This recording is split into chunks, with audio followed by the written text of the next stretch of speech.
Bonjour. Dominique Janicot. L'intentionnalité en question entre phénoménologie et recherche cognitive. Activité de la conscience visée d'un but. Corrélation qui lie la conscience au monde. Champ ouvert par Husserl. Les actes intentionnels sont des états selon John Searle. Heidegger rappelle que l'intentionnalité n'est pas une propriété qui détermine la perception. Analyse de la volonté, atteindre un but pour Thomas d'Aquin.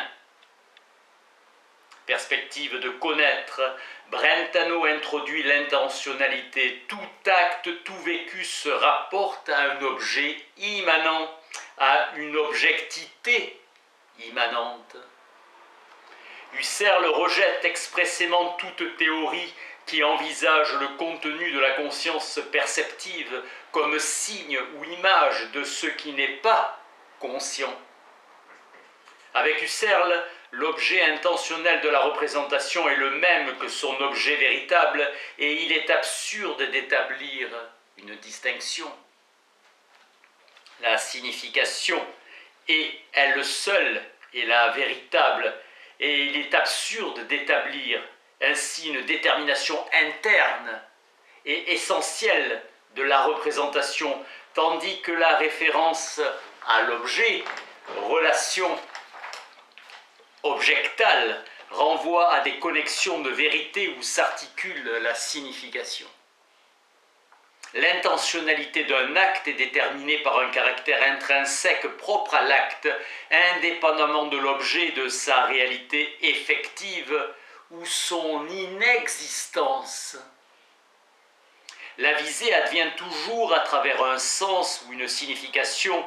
La phénoménologie transcendantale dissipe les équivoques des recherches logiques. Toute activité psychique de degré supérieur n'est possible qu'à supposer l'émergence d'actes psychiques de second ordre. Brentano a le mérite d'avoir mis en lumière la séparation radicale des contenus primaires et des caractères d'actes. On retrouve chez Locke la conscience dite interne qui présuppose qu'il existe une perception continue de l'ensemble de nos vécus propres. L'intentionnalité désamorce le rapport de fascination que les sciences mathématiques exercent sur la pensée et oblige à repenser la dépendance originaire. Patočka parle de la Terre en termes de force et de puissance. L'espace-temps terrestre est centre de référence et d'orientation du « je peux » corporel. Marc Riquir décrit la tension dramatique qui meut la perception. L'homme est convaincu de trouver son salut dans l'arrachement à sa condition mortelle. Husserl soumet à l'imagination, à l'intentionnalité. L'image comme telle se constitue dans une conscience proprement intentionnelle. La fantaisie se caractérise initialement comme une forme primitive de la conscience d'image. La fantaisie vise une image-objet. La représentation a lieu dans la perception. C'est par son effet que l'objet entier est considéré comme étant là. Husserl désigne l'intention comme un acte. La conscience est intentionnelle en tant qu'elle est conscience de quelque chose. L'homme suit sans les contrôler les intentions pratiques qui émergent de la passivité. La vie conduite dans l'esprit du renouvellement se trouve placée sous l'idée régulatrice de l'immortalité, joie ressentie, exaltation propre à la naissance, étude du texte de Husserl, intentionnalité et être au monde. La pensée naturelle est directement tournée vers les choses qui paraissent simplement données. L'origine de la philosophie réside dans l'attitude phénoménologique qui fait naître la question énigmatique de la possibilité du rapport à la chose elle-même. La phénoménologie, écrit Heidegger, allant contre son principe le plus spécifique, définit son objet thématique propre, l'intentionnalité. non pas à partir des choses mêmes, mais à partir d'un préjugé traditionnel qui consiste justement à nier le saut initial jusqu'à l'étang thématiquement visé. Aristote, ce n'est pas la pierre qui est dans l'âme, mais sa forme. L'âme est analogue à la main, instrument d'instrument, l'intellect à son tour est forme des formes. Intégration et intrication, deux modes de l'être dans. Le vrai dehors est associé au séparé qui menace toujours. Être dans concerne en premier chef le lieu. Dans le domaine de l'intelligence artificielle, l'ordinateur est capable de faire des diagnostics et de rendre des décisions. Cela a été réservé seulement jusqu'à présent à des experts humains. Les machines sont plus syntaxiques que sémantiques. Paul Churchland. Réduction linguistique d'un acte. L'acte sémantique est irréductible à une représentation dans un langage.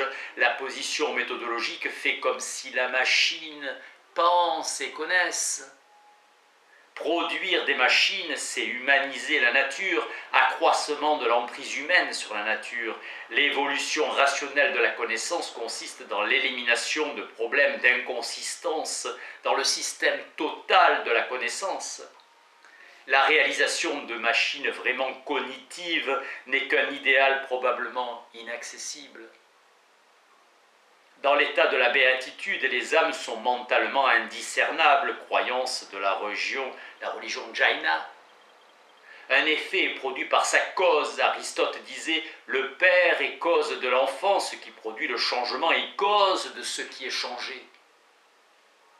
Si nous savions construire une machine capable de s'observer elle-même, nous saurions construire un modèle causaliste de notre capacité à faire des projets. La condition de vérité d'une croyance est la condition qui garantit que les actions fondées sur cette croyance réussiront.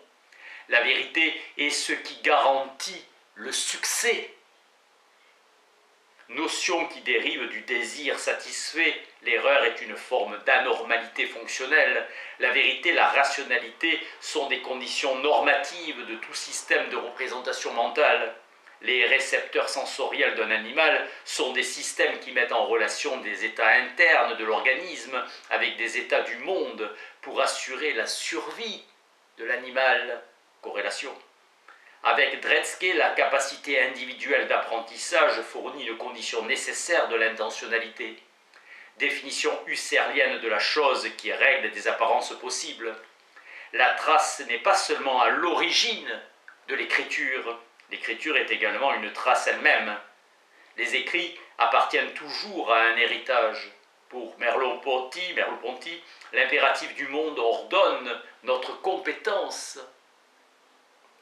Heidegger souligne que la gaieté est possible que dans la levée du sentiment de la pesanteur du monde.